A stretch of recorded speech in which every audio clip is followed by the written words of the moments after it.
Dear in Christ, ஆண்டவராகிய இயேசு கிறிஸ்து இந்த உலகத்தில் 3 ஆண்டுகளாக நன்மை செய்கிறவராய் அவர் சுற்றித் திரிந்தார்.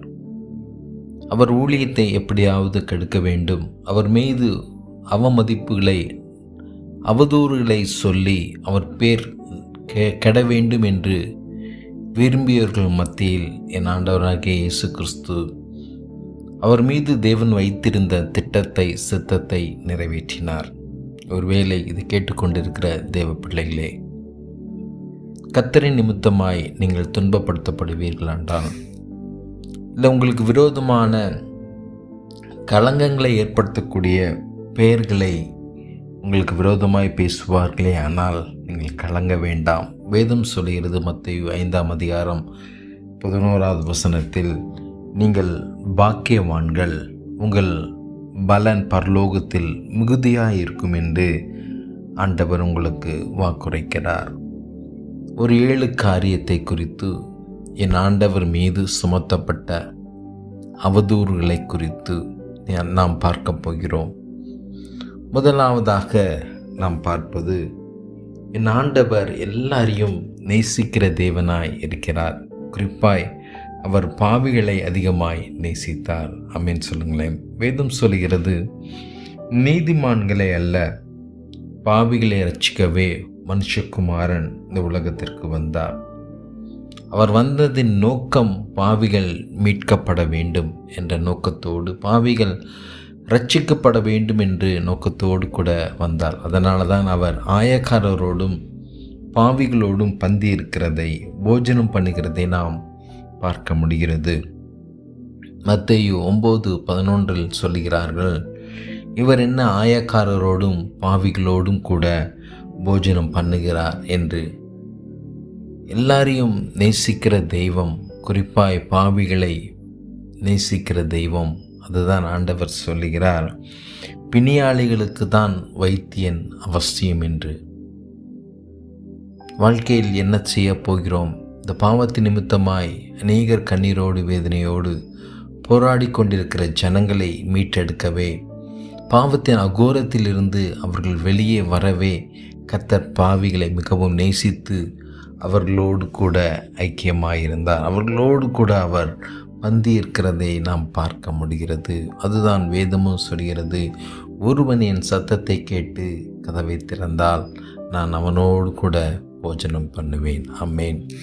கர்த்தர் என்னோடு கூட பேசுகிறார் என்ற வாஞ்சை தாகம் ஒருவேளை உங்களுக்குள் ஏற்படுமானால் கர்த்தரை ஏற்றுக்கொள்ளுங்கள்.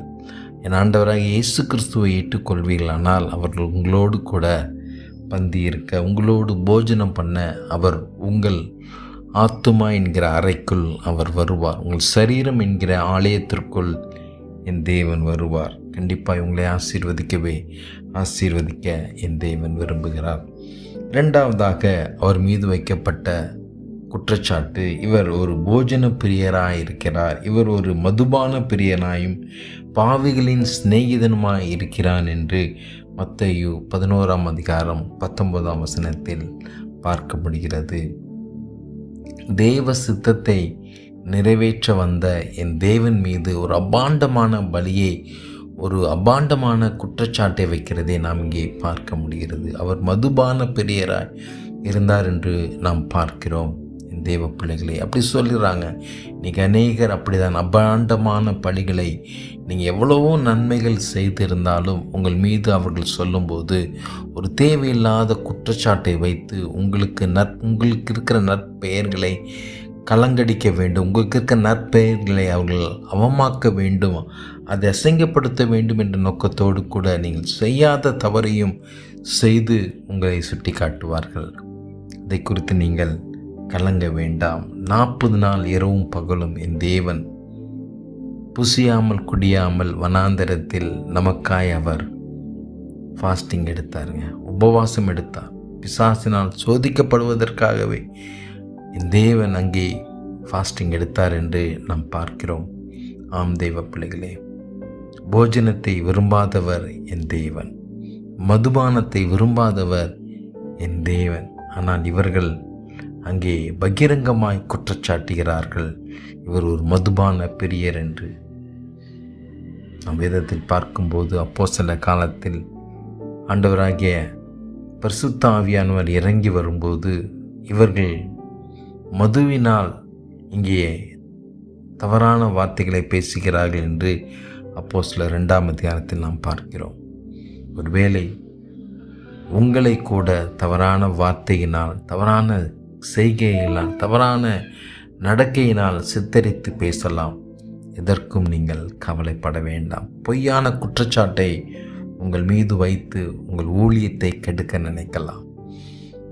என் இயேசு உங்களோடு கூட இருக்கிறார். எதற்கும் நீங்கள் சோர்ந்து போகாமல் தைரியமாய், நான் ஆராதிக்கிற தெய்வம் என்னை தப்புவிக்க வல்லவர் என்ற நிச்சயத்தோடு கூட எல்லா பொய்யான குற்றச்சாட்டுகளையும் நீங்கள் மாற்றக்கூடியவர்களாய், உங்கள் மீது வைக்கப்பட்டிருக்கிற எல்லா பொய்யான குற்றச்சாட்டுகளையும் மாற்றக்கூடியவர்களாய் நீங்கள் மாறுவீர்கள். 3ஆவதாக பார்க்கிறோம், தேவ தூஷணம் செய்தார் என்று நாம் அங்கே பார்க்கிறோம். நீர் கிறிஸ்துவின் குமாரரா என்று கேட்டவுடனே அதை உண்மைதான் சொல்லுகிறார். என் ஆண்டவர், அவர் என் தேவனின் குமாரன், அவர் மனுஷகுமாரன்.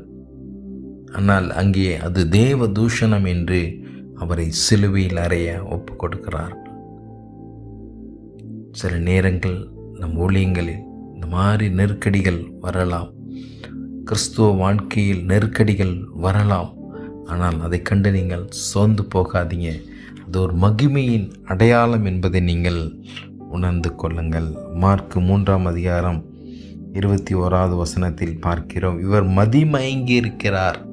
ஆமீன். அவர் ஒரு மதிமயங்கி இருக்கிறார். ஒரு முட்டாளன் கூட அங்கே சொல்கிறதை பார்க்க முடிகிறது. இவன் பெயர்சபையில் கொண்டிருக்கிறான், பிசாசின் தலைவனை இவன் கொண்டிருக்கிறான், பிசாசினால் இவன் பிசாசை துரத்துகிறான் என்று அங்கே பார்க்கிறோம். ஆம் தெய்வ பிள்ளைகளே, ஒரு நாளும் பிசாசை துரத்தாது. ஆமீன். அதை தான் ஆண்டவர் இங்கே சொல்கிறார். சாத்தானை துரத்துவது எப்படி என்று ஆண்டவர் அங்கே கேள்வி கேட்கிறதை பார்க்க முடிகிறது. நீங்கள் செய்கிற ஒவ்வொரு நல்ல காரியங்களும், நீங்கள் செய்கிற ஒவ்வொரு அற்புதங்களும் அடையாளங்களும் என் தேவனால் மட்டுமே செய்ய முடியும். ஏன்னா அந்த கனிகளை உடையவர்களாய் நீங்கள் இருக்கிறீர்கள். இப்படிப்பட்ட பொய்யான குற்றச்சாட்டை கண்டு நீங்கள் பயப்படவும் வேண்டாம், கலங்கவும் வேண்டாம். யோவான் 9ஆம் அதிகாரம் 7ஆம் அதிகாரம் 20ஆம் வசனம் பார்க்கிறோம், இவன் பிசாசு பிடித்தவன் என்று சொல்லுகிறதை பார்க்க முடிகிறது. ஆம் தெய்வ பிள்ளைகளே, அவர் அங்கே ஒரு ஓய்வு நாளில் அற்புதங்களை செய்யும்போது இவன் பிசாசு பிடித்தவன் என்று அங்கே சொல்கிறார்கள். 6ஆவதாக பார்க்கிறோம், இவன் ஓய்வு நாளை அனுசரிக்காமல் அங்கே அற்புதங்களை செய்கிறார், வேலை செய்கிறார் என்ற நோக்கத்தோடு கூட யோவான் 9ஆம் அதிகாரம் 16ஆம் வசனத்தில் நாம் பார்க்க முடிகிறது. ஆண்டவர் சொல்கிறார், ஓய்வு நாளுக்காக நான் வரலப்பா, மனுஷனுக்காக வந்தேன். மனிதர்களுடைய பாடுகளில் இருந்தவர்கள் விடுதலை கொடுக்கவே நான் அந்த உலகத்திற்கு வந்தேன்.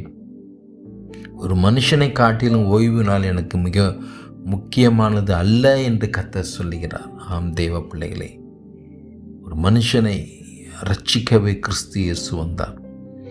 சடங்காச்சாரியமான காரியங்களை செய்ய அல்ல, ட்ரெடிஷனலான ஒர்க்கை செய்வதற்காக அல்ல.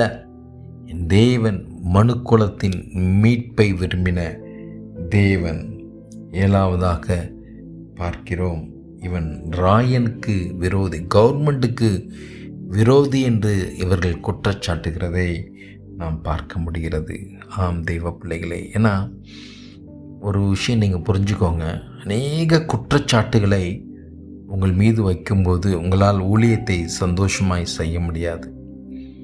அநேக குற்றச்சாட்டுகளை உங்கள் மீது வைக்கும்போது உங்கள் ஆத்துமா ஊழியத்தை செய்ய உற்சாகமாய் இருக்காது, அது சோர்ந்து போகும். இதுதான் பிசாசின் தந்திரம். இதிலிருந்து, இந்த எமோஷனல் டிஸ்ட்ரெஸ், இதிலிருந்து நீங்கள் விடுபட கர்த்தர் உங்களுக்கு உதவி செய்வார். எவ்வளவு குற்றச்சாட்டுகளை வைத்தாலும் என் ஆண்டவர் தான் வந்த நோக்கத்தை நிறைவேற்றினார். ஆமேன். அதே போல் உங்களை அழைத்ததன் நோக்கத்தை நிறைவேற்ற கண்டிப்பாக கர்த்தர் உங்களுக்கு உதவி செய்வார். யார் உங்களை எவ்வளவு அவமானப்படுத்தினாலும், எவ்வளவு தவறான வார்த்தைகள் பேசினாலும் நீங்கள் சோர்ந்து போகாதபடிக்கு எப்பொழுதும் மன ரம்மியமாக இருக்க, உற்சாகமாக இருக்க வேதம் அதுதான் சொல்கிறது. நாங்கள் எப்பக்கத்தில் நெருக்கப்பட்டாலும் ஒடுங்கி போகிறதில்லை. ரிபா சந்து ரியாந்தராப்பா, எல்லா பக்கத்தில் நெருக்கமாக இருந்தாலும் நெருக்கங்களை மாற்றுகிற தேவன், தாவீதுக்கு பாதைகளை அகலப்படுத்தின தேவன். இதை கேட்டுக்கொண்டே இருக்கிற ஒவ்வொரு தேவ பிள்ளைகளுக்கும் அவர்கள் வாழ்க்கையில் இருக்க நெருக்கங்கள், போட்டிகள், பொறாமைகள், குற்றச்சாட்டுகள், அவதூறுகள் முற்றிலுமாய் அவர்களை நீங்கி போகட்டும். எனக்கு தெரிஞ்ச ஒரு நல்ல பாஸ்டர், நல்ல ஊழியம் செய்கிறவங்க ஊழியக்காரர்களை எப்படி அவமானப்படுத்துகிறார்கள் என்றால், விசுவாசிகளிடத்திலிருந்து இவர்கள் ஏமாற்றுகிறார்கள், விசுவாசிகளிடத்திலிருந்து சொத்தை பிடுங்குகிறார்கள், விசுவாசிகளை மயக்கி வைத்திருக்கிறார்கள். இப்படி அவதூறுகளை சொல்லி சொல்லி சொல்லி அவர்கள் ஊழியத்தை கெடுக்க வேண்டும் என்று பிசாசு நினைத்து கொண்டிருக்கிறார். நான் அழைத்த தேவன் அவர் உண்மை உள்ளவராயிருக்கிறார். ஒருபோதும் நம்மை அவர் கைவிடுவதே இல்லை. கண்டிப்பாக அவர் செய்ய நினைத்ததை கண்டிப்பாக என் தேவன் உங்கள் ஒவ்வொருத்தர் மூலியமாக செய்ய நினைத்த காரியத்தை செய்து முடிப்பார். கர்த்தர் தாமே உங்களை ஆசீர்வதித்து நிறைவாய் வழி நடத்துவார். God bless you.